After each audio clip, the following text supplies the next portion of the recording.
안녕하십니까. 알파스트리트 파트너스입니다. 2024년 12월 10일 화요일 마감 시장 보겠습니다. 코스피 지수가 2.43% 올라서 2417로 마감을 했습니다. 어제랑 정반대의 그런 흐름이었습니다. 어제 빠졌던 거를 거의 그대로 되돌렸네요. 어제 코스피는 67포인트가 빠졌는데 오늘 57포인트 이렇게 올라서 뭐 10포인트 정도 차이가 나긴 하는데 거의 그래도 되돌리는 수준이었던 것 같고요. 코스닥도 마찬가지입니다. 어제 5%가 빠졌는데 오늘은 그대로 5%가 이렇게 올랐습니다. 네. 근데 뭐 외국인이 사지는 않았어요. 오늘도 1,500억 매도를 했고요. 개인도 계속해서 우리 증시를 팔고 있습니다. 기관이 매수를 해가지고 올랐는데 기관 매수를 보시면 금융투자가 3,600억을 샀고요. 그리고 연기금은 오늘은 별로 안 샀네요. 190억. 네, 그리고 기타 법인 뭐 이렇게 나와 있는데 아무래도 금융투자 3,600억은 그 외국인의 선물 매수로 인해서 차익 거래, 네, 그게 이제 들어온 것 같거든요. 네, 어쨌든 뭐 외국인이 뭐 현물을 팔긴 했는데 선물 매수를 했다는 거는 조금 그래도 지수를 상방으로 보고 있는 것 같기는 합니다. 네, 어제 미국 증시는 조금 조정을 받았습니다. 다우가 0.5% 빠졌고요. 나스닥이 0.6% 이렇게 하락을 했습니다. 뭐 사상 최고치 근처에 있던 미국 증시이기 때문에 이렇게 하루씩은 조정이 나오고 있습니다. 네. 근데 뭐 좀 의미 있는 조정은 나오지는 않고 있어요. 이렇게 하루 이틀 정도 빠졌다가도 바로 또 회복을 하고 그래가지고 아직까지는 큰 조정은 나오지 않고 있는 미국 증시입니다. 네, 어제 미국 시장 주요 종목 보시면 상당히 많이 엇갈렸죠. 지금 뭐 오르는 종목 그리고 떨어지는 종목이 뭐 이렇게 거의 뭐 반반씩 있었던 것 같고요. 빅테크들도 되게 엇갈렸습니다. 엔비디아는 2.5%가 빠졌는데요. 아무래도 중국 제재 그 영향을 좀 받고 있는 것 같습니다. 그래서 엔비디아가 최근 들어서 조금 약한 모습을 보여주고 있고요. 반면에 참 소리 없이 강한 애플입니다. 애플은 1.6%가 오르면서 네, 사상 최고치 이렇게 또 가는 애플의 모습입니다. 네, 다른 빅테크들 회사들은 그렇게 큰 움직임은 없었던 것 같고요. 테슬라는 거의 보합 수준으로 마감을 했습니다. 테슬라 근데 최근 들어서 고점대이기 때문에 뭐 지금 여전히 주가는 상당히 좋은 편이라고 이렇게 봐야 될 것 같습니다. 네, 섹터별로 보시면 금융주가 좀 하락을 했고요. 반면에 그 헬스케어 쪽에서 이제 보험주들이 많이 빠졌었는데 어제는 반등을 좀 했습니다. 네, 미국 10년물 국채는 4.1%고요. 지금 달러 인덱스는 106, 그리고 WTI는 68달러로 다른 지표들은 그렇게 큰 변화가 없는 것 같습니다. 네, 오늘 아시아 증시가 좀 대체적으로 좋았는데요. 우선은 중국이 좀 그 부양책 기대감이 있는 것 같습니다. 아침에 좀 더 상승폭이 컸었는데 좀 많이 줄이긴 했네요. 거의 뭐 3,500 가까이 상해 지수가 갔었는데 지금은 1%를 채 오르지 못하고 있는 것 같습니다. 네, 니케이 같은 경우는 0.5% 올랐고요.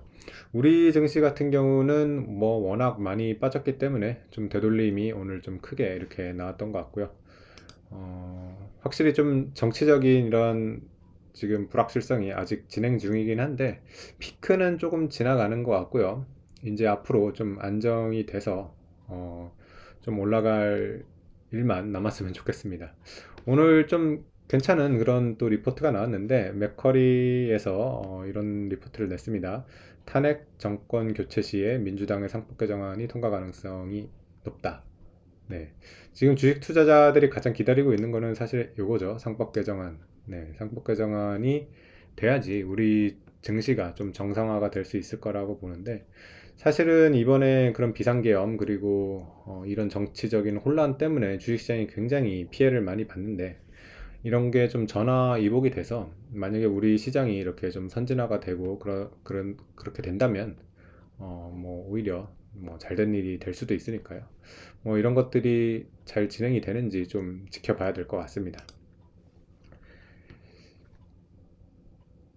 네, 오늘 주요 종목 한번 보시겠습니다. 네, 삼성전자 하이닉스는 오늘 1% 정도 상승을 했습니다.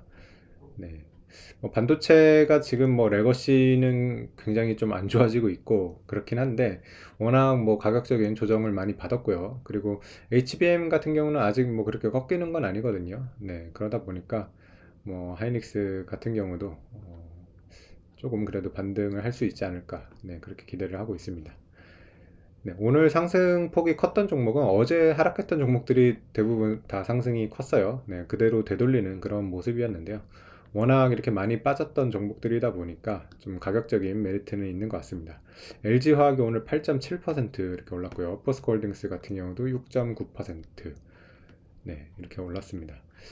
확실히 이런 2차 전지 쪽 많이 빠졌었는데 오늘은 또 이렇게 크게 반등을 했고요. 반면에 에너지 솔루션 같은 경우는 잘 선방을 했었죠. 최근 들어서는. 네, 오늘 같은 경우는 거꾸로 그래서 또 약간 조정을 받았습니다. 네. 다른 낙폭과대주들이 많이 올라온 그런 느낌이고요. 오히려 잘 버텼던 이런 종목들은 조금 하락을 했습니다. KTNG 같은 경우도 1.7% 이렇게 하락을 했는데 역시 KTNG도 잘 버텼던 그런 종목이라서 오늘은 이렇게 주목을 받지를 못했던 것 같습니다. 네, 그리고 확실히 밸류업 관련 종목들이 조금 약하기는 합니다. KB금융이 0.6% 오르는데 그쳤고요. 신한지주는 마이너스가 났습니다. 삼성화재 같은 경우도 마이너스 살짝 났고요. 네. 그래서 금융주 같은 경우는 뭐 좀 조정을 받고서 지금 올라오지는 못하는 것 같아요. 아무래도 현 정부가 계속 추진했던 그런 밸류업 정책으로 올라왔던 그런 종목들이라서 조금 이 정책 추진력이 좀 약해지는 그런 모습이고요. 근데 뭐 이 밸류업이나 이런 주주 가치를 잘 지켜주는 거는 지금 시대의 그런 대세의 흐름이라서 밸류업 정책이 아니더라도 네, 뭐 꾸준히 이런 것들은 이어나갈 겁니다. 사실 뭐 민주당 정책에서도 비슷한 정책을 내놨었어요. 부스트업 정책이라고 뭐 이런 게 있으니까 이런 정책 자체는 뭐 그렇게 기조가 바뀔 거라고 생각이 되지는 않습니다. 네. 그래서 오늘 뭐 우리 증시 이렇게 좀 반등을 그래도 크게 해서 상당히 다행인 것 같고요. 일단은 근데 계속 이렇게 하루 뭐 이렇게 반등을 하고 다시 또 이렇게 막 하락하는 그런 경우가 많아가지고 네, 좀 지켜봐야 되긴 하는데 네. 근데 뭐 이 정도 수준의 이런 주가는 절대적인 저평가는 맞기는 맞는 것 같습니다. 지금 PBR 기준으로 0.8배대다 보니까 분명히 지금 이렇게 굉장히 싼 주식인 거는 맞고요. 우리나라에 지금 그 대신 악재가 워낙 많이 지금 중첩이 돼 있는 그런 상태이기 때문에 그래서 이렇게 주가가 많이 떨어졌는데 어떻게 보면 이런 것들이 하나하나 해소가 된다 그러면 또 굉장히 많이 올라갈 수가 있습니다. 네, 그래서 지금 뭐 정치적인 혼란 그리고 이런 대주들의 약탈 이런 것들도 어떤 계기가 돼가지고 다 해소가 될 수 있는 부분이고요. 우리나라에 그리고 지금 펀더멘탈적인 기업들의 경쟁력 약화 이런 것도 사실은 그 상법 개정이랑 연결이 되어 있는 거거든요. 상법 개정이 된다 그러면 기본적으로 이제 능력 있는 CEO들이 이 회사를 이끌 수 있는 그런 환경이 되기 때문에 기업 경쟁력이나 이런 것도 좀 좋아질 거라고 이렇게 기대를 하고 있습니다.